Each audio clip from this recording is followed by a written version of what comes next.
Família, permito-me chamar a atenção para despertar a atenção para esse tópico, mas família foi usada pela Constituição em seu coloquial ou proverbial significado de núcleo doméstico, pouco importando se formal ou informalmente constituída, ou se, claro que, proibida a poligamia, ou se integrada por casais heterossexuais ou por pessoas assumidamente homoafetivas. Logo, família como fato cultural e espiritual ao mesmo tempo. Antigamente se dizia, com Sponville, família como fato biológico, cultural e espiritual. Mas hoje o biológico cede mais e mais espaço ao afetivo.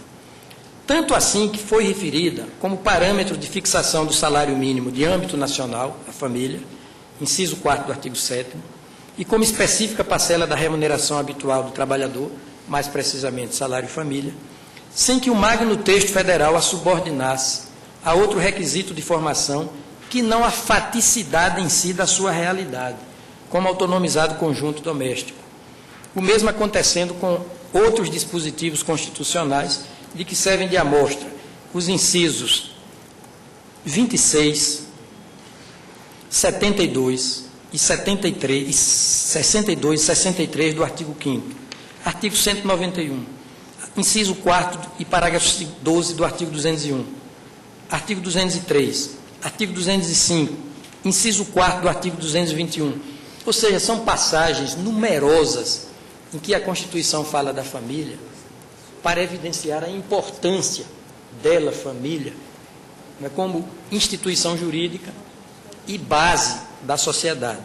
Em todos esses dispositivos, permanece a invariável diretriz do não atrelamento da formação da família a casais heteroafetivos, nem a qualquer formalidade cartorária, celebração civil ou liturgia religiosa.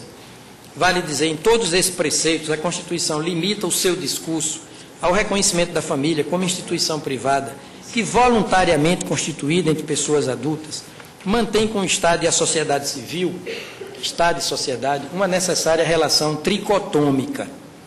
Sem embargo, devo reconhecer, num solitário parágrafo 1º do artigo 183, referir-se à dicotomia básica do homem e da mulher.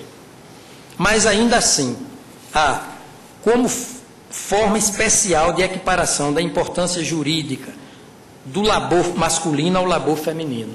B, como resposta normativa ao fato de que, não raro, o marido ou companheiro abandona o lar e com mais facilidade se predispõe a negociar seu título de domínio ou de concessão de uso daquele bem imóvel até então ocupado pelo casal. Ministro, isso aqui é o capítulo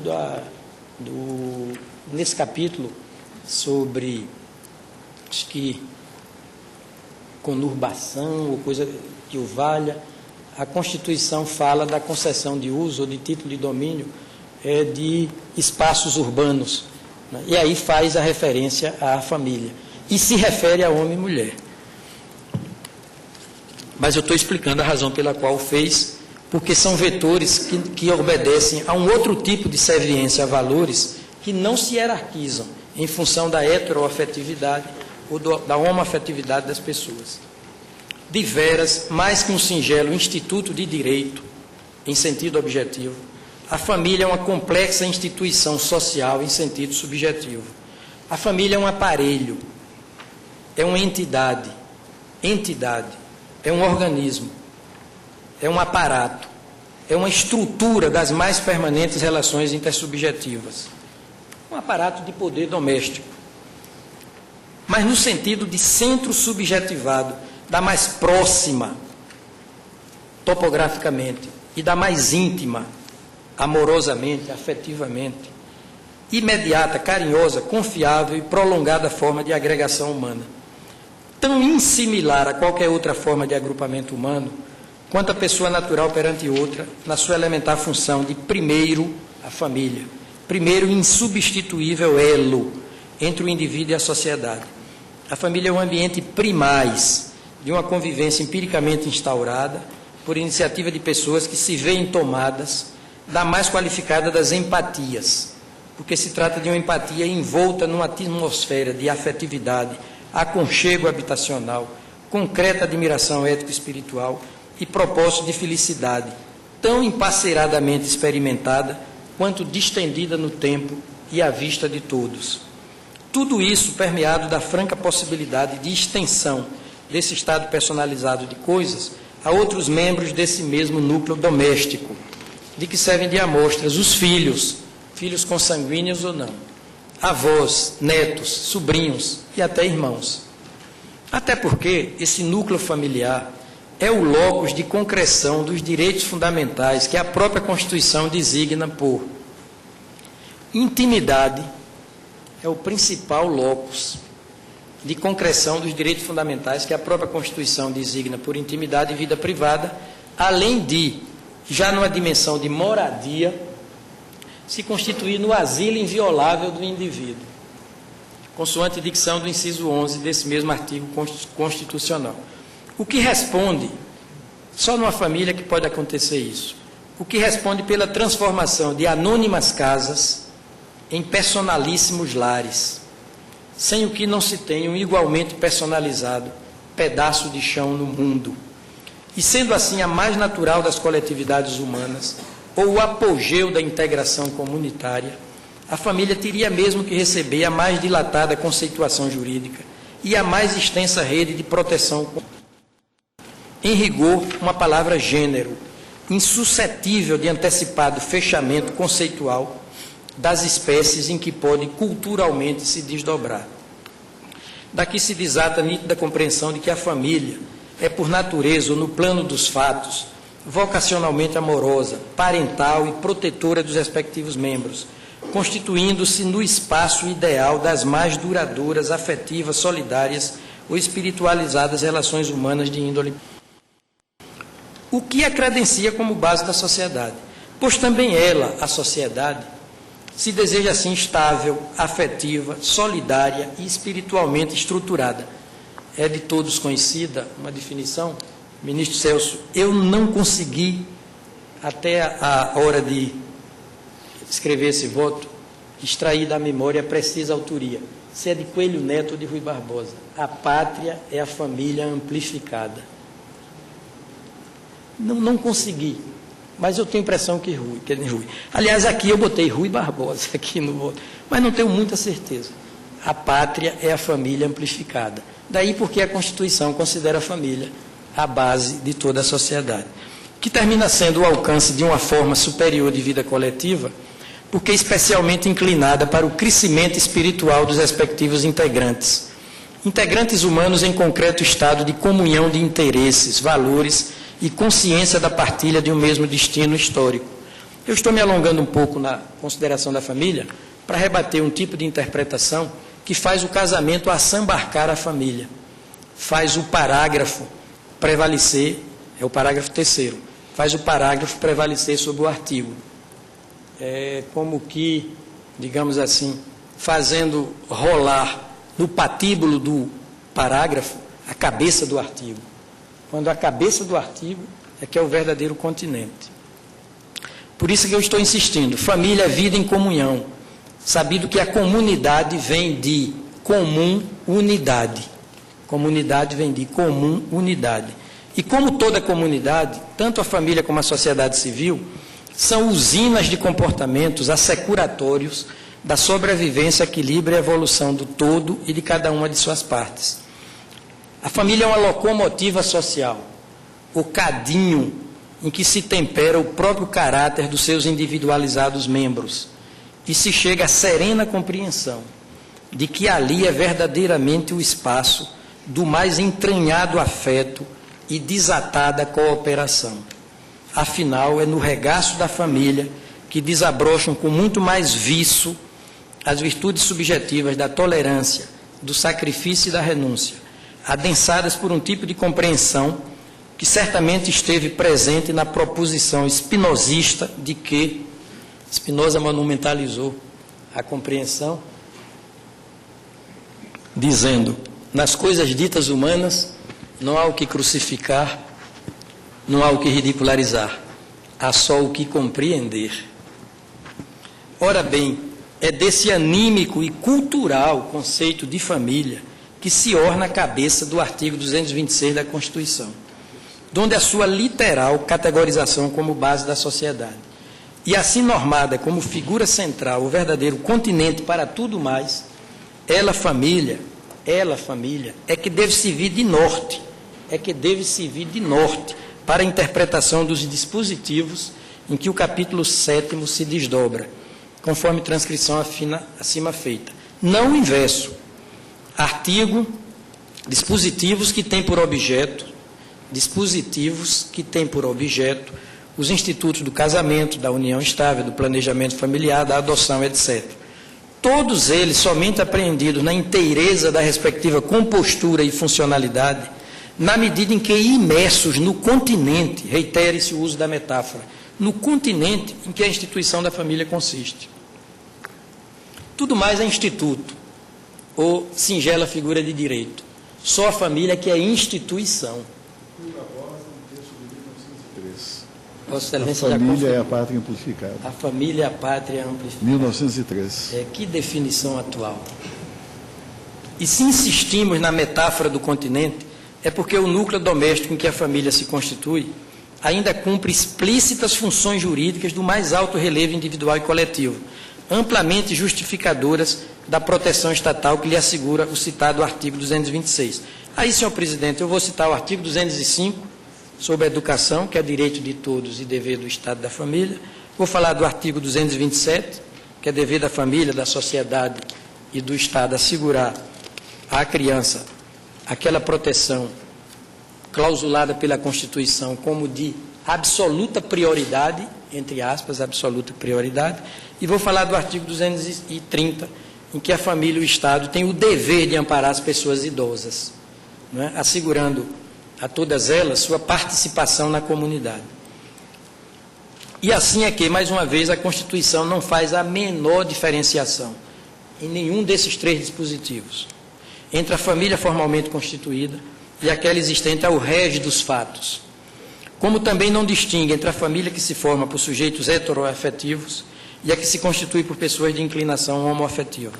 Por isso que, sem nenhuma ginástica mental ou alquimia interpretativa, dá para compreender que a nossa Magna Carta não emprestou ao substantivo família nenhum significado ortodoxo ou da própria técnica jurídica. Recolheu-o com o sentido coloquial praticamente aberto, que sempre portou como realidade do mundo do ser, não no plano jurídico, porque a Constituição de 1967, com a emenda de 1969, só admitia uma forma legítima de constituição da família, o casamento civil. Assim como dá para inferir que, quanto maior o número dos espaços doméstica e autonomamente estruturados, maior a possibilidade de afetiva colaboração entre esses núcleos familiares, o Estado e a sociedade, na perspectiva do cumprimento de conjugados deveres, que são funções essenciais à planificação da cidadania, da dignidade da pessoa humana e dos valores sociais do trabalho. Mas tudo isso numa projeção exógena ou extramuros domésticos, porque endogenamente ou interna corporis, os beneficiários imediatos dessa multiplicação de unidades familiares são os seus originários formadores, parentes e agregados, incluído nestas duas últimas categorias, dos parentes e agregados, o contingente das crianças, dos adolescentes e dos idosos. Também eles, crianças, adolescentes e idosos, tanto mais protegidos quanto partícipes dessa vida em comunhão, que é, por natureza, a família. Sabido que lugar de crianças e adolescentes não é propriamente o orfanato, menos ainda a rua, a sarjeta, os guetos da prostituição infantil e do consumo de entorpecentes e drogas afins. Tanto quanto o espaço de vida ideal para os idosos não são os albergues ou asilos públicos, muito menos o relento ou os bancos de jardim, em que levas e levas de seres humanos despejam suas últimas sobras de gente, mas o comunitário ambiente da própria família, tudo conforme os expressos dizeres dos artigos 227 e 229 da Constituição. Assim interpretando por forma não reducionista o conceito de família, penso que este Supremo fará o que lhe compete. Manter a Constituição na posse do seu fundamental atributo da coerência, pois o conceito contrário de família implicaria forçar o nosso magno texto a incorrer ele mesmo em discurso indisfaçavelmente preconceituoso ou homofóbico, quando certo, da taverna de opinião divergente, é extrair do sistema de comandos da Constituição os encadeados juízos que precedentemente verbalizamos, agora arrematados com a proposição de que a isonomia entre casais heteroafetivos e pares homoafetivos somente ganha plenitude de sentido se desembocar no igual direito subjetivo à formação de uma autonomizada família. Entendida esta família, no âmbito das duas tipologias de sujeitos jurídicos, como núcleo doméstico independente de qualquer outro, e constituída, em regra, com as mesmas notas factuais da visibilidade, continuidade e durabilidade. Pena de se consagrar uma liberdade homoafetiva pela metade. Pena de se consagrar uma liberdade homoafetiva pela metade. Ou condenada a encontros tão ocasionais quanto clandestinos ou subterrâneos. Uma canhestra liberdade mais ou menos, entre aspas, para lembrar um poema alegadamente psicografado pelo tão prestigiado médium brasileiro Chico Xavier, hoje falecido. Poema que, iniciando pelos versos de que, aspas, a gente pode morar numa casa mais ou menos, numa rua mais ou menos, numa cidade mais ou menos, e até ter um governo mais ou menos. Ele, Chico Xavier, assim conclui a sua lúcida mensagem. O que a gente não pode mesmo, nunca, de jeito nenhum, é amar mais ou menos, é sonhar mais ou menos, é ser amigo mais ou menos. Senão a gente corre o risco de se tornar uma pessoa mais ou menos. Passemos então, a partir desse contexto normativo da família, como base da e entidade credora da especial tutela do Estado, a interpretação dos institutos em que se desdobra esse emblemático artigo 226. E tudo começa, depois da família, com o casamento civil. O casamento é civil e gratuito a celebração, dando-se que o casamento religioso tem efeito civil nos termos da lei, parágrafos 1º e 2º. Como que essa figura do casamento perante o juiz, ou religiosamente celebrado com efeito civil, comparece como uma das modalidades de constituição da família. Não a única forma, como agora sim acontecia na Constituição de 1967, literis. A família é constituída pelo casamento, e terá direito à proteção dos poderes públicos. Mas isso em 1967, com a emenda número 1, de 1969. É deduzir, se na Carta Política vencida, toda a ênfase protetiva era para o casamento, visto que ele assambarcava a família como entidade, agora na Constituição vencedora, a ênfase tutelar se desloca para a instituição da família mesma. Família que pode prosseguir, se houver descendentes ou então agregados, com a eventual dissolução do casamento. Vai-se o casamento, fica a família.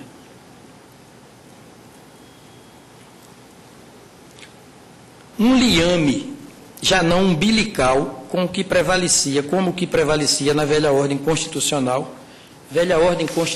sobre a qual foi jogada, em hora mais que ansiada, a última pá de cal. Sem embargo do reconhecimento de que essa primeira referência ao casamento de papel passado traduz uma homenagem da nossa Lei Fundamental de 1988 à tradição.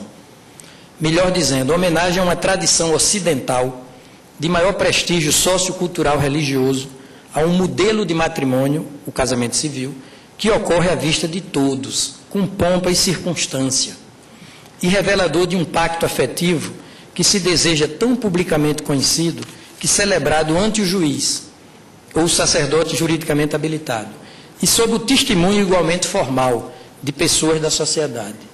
Logo, um pacto formalmente predisposto à perdurabilidade e deflagrador de tão conhecidos quanto inquestionáveis efeitos jurídicos de monta, como, por exemplo, a definição do regime de bens do casal, sua submissão a determinadas regras de direito sucessório, pressuposição de paternidade na fluência do matrimônio e mudança do estado civil dos contraentes, que de solteiros ou viúvos, passam automaticamente à condição de casados. Tudo isso a justificar essas primeiras referências que a ele, casamento civil, faz a nossa Constituição nos 2 parágrafos em causa.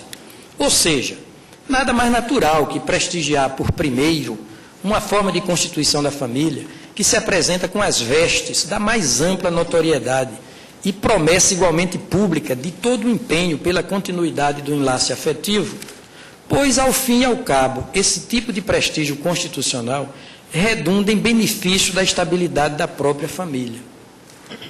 O continente, a família, o continente que não se exaure em nenhum dos seus conteúdos, inclusive esse do casamento civil.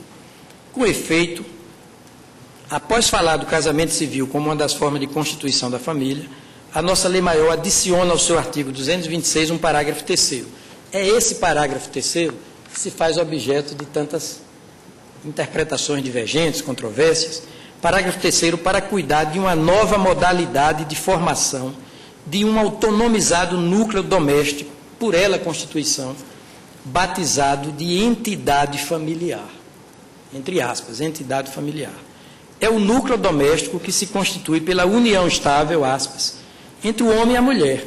Aí sim, se no casamento a Constituição não falou de homem e mulher, aqui falou, união estável entre o homem e a mulher. Mas também como uma forma de estímulo ao casamento civil, porque arremata o discurso, a Constituição, assim, devendo a lei facilitar a sua conversão em casamento. De onde a necessidade de se aclarar? Que essa referência à dualidade básica, homem e mulher, tem uma lógica inicial. Tem uma lógica. Da imediata sequência, aquela vertente constitucional de incentivo ao casamento, como forma de reverência à tradição sociocultural religiosa do mundo ocidental, de que o Brasil faz parte. Parágrafo 1º do artigo 226. Sabido que o casamento civil brasileiro tem sido protagonizado por pessoas de sexos diferentes, até hoje. Não se tem notícia de um casamento, de uma união civil no Brasil, perante o juiz ou perante uma autoridade religiosa, com efeitos civis, a cerimônia, entre pessoas de sexo diferente, até hoje. Casamento civil, aliás, é regrado pela Constituição Federal sem a menor referência aos substantivos homem e mulher. Segundo, que a normação desse novo tipo de união, agora expressamente referida à dualidade do homem e da mulher, também se deva ao propósito constitucional de não perder, a Constituição não perder, a menor oportunidade de estabelecer relações jurídicas horizontais ou sem hierarquia. Hierarquia sem causa, lógico. Entre as duas tipologias do gênero humano. Sabido que a mulher que se une ao homem em regime de companheirismo ou sem papel passado, ainda é vítima de comentários desairosos de sua honra objetiva. Tal a renitência desse ranço do patriarcalismo entre nós. Não se pode esquecer que até 1962 a mulher era juridicamente, 1962, categorizada como relativamente incapaz para os atos da vida civil, nos termos da redação original do artigo 6º do Código Civil de 1916. Tanto é assim que o parágrafo 4º desse mesmo artigo 226, eu já vou antecipar o comentário, reza que os direitos e deveres referentes à sociedade conjugal são exercidos igualmente pelo homem e pela mulher. Fecho aspas. Preceito este último, que relança o discurso do inciso 1º do artigo 5º da Constituição. É um relançamento daquele preceito que diz: homens e mulheres são iguais em direitos e obrigações. Mas esse relançamento do discurso normativo foi feito para atuar como estratégia de reforço normativo a um mais eficiente combate àquela renitência patriarcal dos nossos costumes. Oportunidade que a Constituição teve para, ainda uma vez, afirmar a igualdade jurídica substancial das mulheres perante os homens. Isso é uma técnica de redação constitucional que alguns autores chamam de exaustão normativa, porque a Constituição repete o discurso a ponto de se aproximar da redundância. Mas é porque, se um dispositivo não entrar em ignição, o outro entra. É um super cuidado da Constituição para proteger, por modo especial, determinado bem jurídico. Esse combate mais eficaz ao preconceito, que teimosamente persiste para inferiorizar a mulher perante o homem, esse tipo de discurso da Constituição, reforçando o combate ao preconceito, é uma espécie de briga particular, ou bandeira de luta, que a nossa Constituição desfralda numa outra esfera de arejamento mental da vida brasileira, nada tendo a ver com a dicotomia da heteroafetividade e da homoafetividade. Logo, que não se faça uso da letra da Constituição para matar o seu espírito, no fluxo de uma postura interpretativa que faz ressuscitar, em última análise, o mencionado caput do artigo 175 da Constituição de 1967. Ou como diz Sérgio da Silva Mendes, que não se separe por um parágrafo, esse de número 3, que não se separe por um parágrafo o que a vida uniu pelo afeto, e que o parágrafo uniu, e que o artigo uniu, né, uniu positivamente. Volto a dizer, não se pode fazer rolar a cabeça do artigo nesse patíbulo do parágrafo 3º da Constituição, interpretado isoladamente. Que a terminologia, e estou explicando ainda, que a terminologia entidade familiar, essa terminologia, não significa algo diferente de família. Não são coisas diferentes. Pois não há hierarquia ou diferença de qualidade jurídica entre as duas instituições de um novo núcleo doméstico. Estou a dizer, a expressão entidade familiar não foi usada para designar um tipo inferior de unidade doméstica. Um tipo inferior porque é apenas a meio caminho da família que se forma pelo casamento civil. Não foi e não é isso. Pois inexiste essa figura da subfamília, família de segunda classe, ou família mais ou menos, para relembrar o poema de Chico Xavier. O fraseado, entidade familiar, foi usado como sinônimo perfeito de família, que é um organismo, um aparelho, uma entidade, embora sem personalidade jurídica. Logo, diferentemente do casamento civil ou da união estável, a família não se define como simples instituto ou figura de direito em sentido meramente objetivo. Essas duas objetivas figuras de direito, que são o casamento civil e a união estável, é que se distinguem mutuamente, uma se distingue da outra. Mas o resultado a que chegam é idêntico. Esses dois meios de formação da família, um não se confunde com o outro, mas a embocadura é a mesma, a constituição de uma nova família, de um novo núcleo doméstico. Se se prefere, uma nova entidade familiar, seja constituída por pares homoafetivos, seja formada por casais heteroafetivos. Afinal, se a família como entidade que é, não se inclui, senhor presidente, eu já estou concluindo. Afinal, se a família como entidade que é, não se inclui no rol das entidades associativas, entre aspas, inciso 21 do artigo 5º, nem se constitui em entidade de classe, entre aspas, a linha B do inciso 21 do mesmo artigo 5º, entidades governamentais, entre aspas, tudo isso é expressão da Constituição.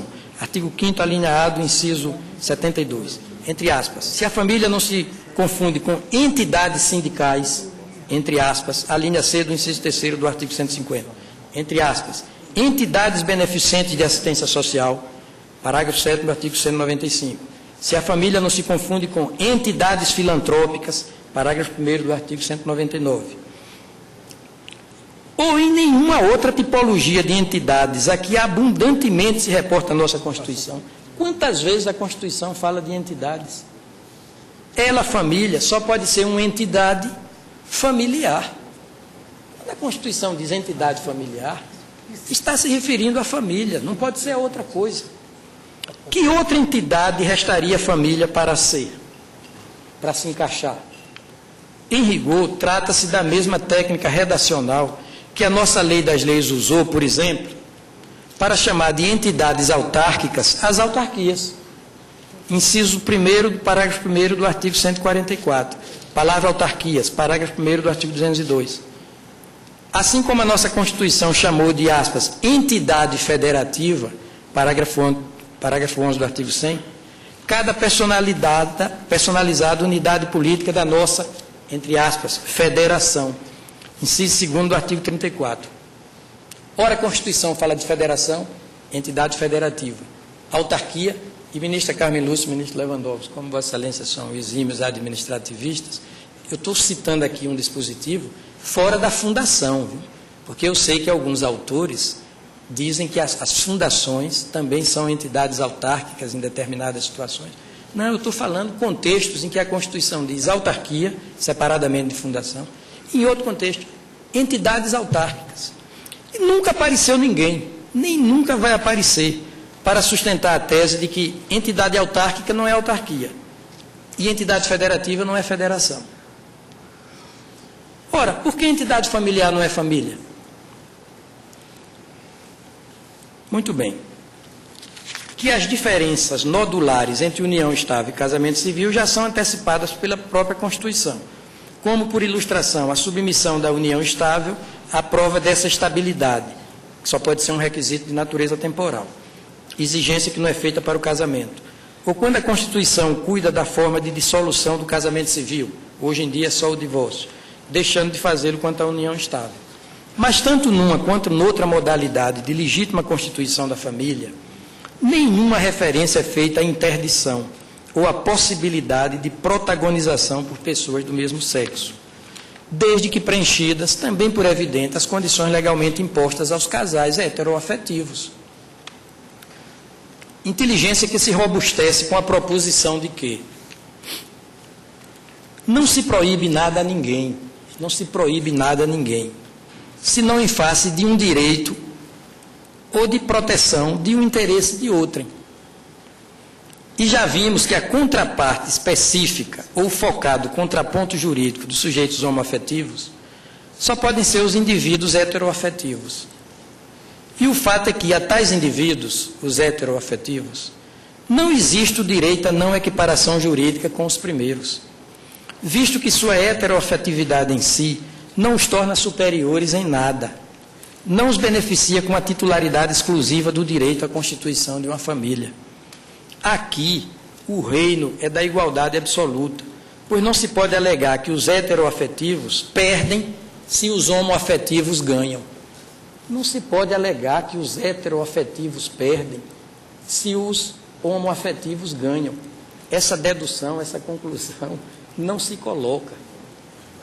E quanto à sociedade como um todo? Não, mas a sociedade perde se reconhecer a igualdade de direitos aos homoafetivos. Ora, quanto à sociedade por inteiro, o preâmbulo já disse, proíbe o preconceito, porque proclama a igualdade, porque quando a Constituição lista aqueles 6 valores, igualdade, liberdade, segurança, independência, ou desenvolvimento, bem-estar e justiça, a Constituição diz, são valores supremos de uma sociedade fraterna, pluralista e sem preconceitos.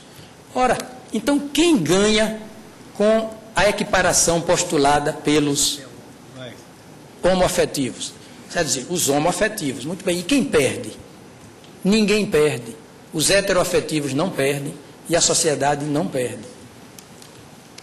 Salto, concluindo, para o parágrafo 4º do artigo 226, apenas para dar conta de que a família também se forma por uma terceira expressa modalidade. Essa terceira modalidade é a comunidade formada por qualquer dos pais e seus descendentes. É o que a doutrina entende por família monoparental. Sem que se possa fazer em seu desfavor da família monoparental qualquer inferiorizada comparação com o casamento civil ou com a união estável. Se considerássemos também a família monoparental como subalterna, inferior às outras formas de constituição da família, chegaríamos à seguinte e paradoxal situação. Pensemos numa mulher casada com seu marido e com um filho. Morre o marido, não o filho. A mulher remanesce na companhia do filho, em viúva. Além de perder o marido, vai decair do status de família para ser entidade familiar, se fôssemos interpretar entidade familiar num sentido reducionista, né, como se daqui da tribuna foi postulado de alguma medida. Vale dizer, a mulher, além de perder o marido, perde a família. porque decai do status de família, já não pertence a uma família, e sim a uma entidade familiar, porque a família passou a ser constituída apenas por ela e pelo filho. Vale dizer, a família que ela tinha foi sepultada com o antigo marido. Os dois foram juntos para o túmulo, e o que sobra não é mais família. Eu me lembro de Mia Couto, ministro Luiz Fux, esse notável literato e poeta moçambicano, que disse o seguinte: a verdade tem pernas compridas.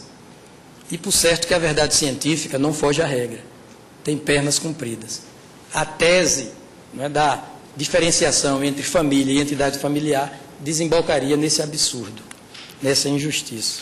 Por último, anoto que a Constituição Federal remete à lei a incumbência de dispor sobre a assistência do poder público à adoção, inclusive pelo estabelecimento de casos e condições de sua efetivação por parte de estrangeiros. Também nessa parte do seu estoque normativo, a Constituição não abre distinção entre adotante homo ou heteroafetivo, entre adotantes casados ou não, entre adotantes no plural e adotante no singular. E eu tenho para mim, não é, que entre uma interpretação em matéria de direitos fundamentais, intimidade, vida privada, autonomia de vontade, entre interpretar, não é, o silêncio como vedação e interpretar o silêncio como autorização, quero crer que a segunda é limpidamente científica, limpidamente correta. Senhor presidente, dando por suficiente essa análise, não é, e atento aos limites objetivos das duas ações, quanto a seus agora idênticos pedidos, eu julgo procedente ambas as ações. Isto para o fim de, em caráter preliminar, já foi dito, né, conhecer da originária a DPF número 132 do Rio, como ação direta de inconstitucionalidade. B, no mérito, ao artigo 1723 do Código Civil, interpretação conforme a Constituição, para dele excluir qualquer significado que reconheça, que impeça, que vede o reconhecimento da união contínua, pública e duradoura entre pessoas do mesmo sexo como entidade familiar, entendida esta como sinônimo perfeito de família. Reconhecimento que é de ser feito, não é, segundo as mesmas regras e com as mesmas consequências da união estável heteroafetiva. Foi dito da tribuna, ministro Gilmar Mendes, que o artigo 1723 do Código Civil é quase uma cópia do parágrafo 3º do artigo 226 da Constituição. Mas há uma diferença aí, fundamental. Enquanto a Constituição nos fornece elementos para eliminar uma interpretação reducionista, o Código Civil não permite, não nos dá elementos, ele sozinho, isoladamente, não é, para eliminar dele uma interpretação reducionista. Em outros dispositivos. Agora, o texto em si, do 1723, o texto em si, ele é plurissignificativo, ele é polissêmico, ele comporta mais de uma interpretação. E por comportar mais de uma interpretação, sendo que uma delas se põe em rota de colisão com a Constituição Federal, é que eu estou dando a interpretação conforme postulada em ambas as ações. É como voto. Fazer uma observação em relação... relação... Só procedente ambas as ações. Se eu entendi bem da colocação do eminente relator, Sua Excelência não estava conhecendo, em parte, da ação da primeira, em razão de uma carência ou falta de interesse de agir. Eu assentei assim, mas a Corte deu sim, pela prejudicialidade. Tá. Bem, não era isso que eu estava...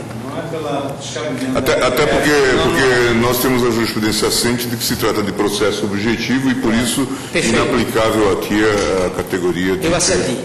Sem razão. Eu vou, então, proclamar o voto de Vossa Excelência. Vocês me corrigem se estiver errado. O ministro relator julga prejudicada, em parte, a DPF 132, recebendo o pedido residual como ação direta de inconstitucionalidade e julga procedente ambas as ações. Dado o adiantado da hora e o fato de o ministro Marco Aurélio, por razões de força maior, ter sido obrigado a ausentar-se, eu suspendo a sessão para continuar amanhã e julgo encerrado os trabalhos. Continuaremos amanhã.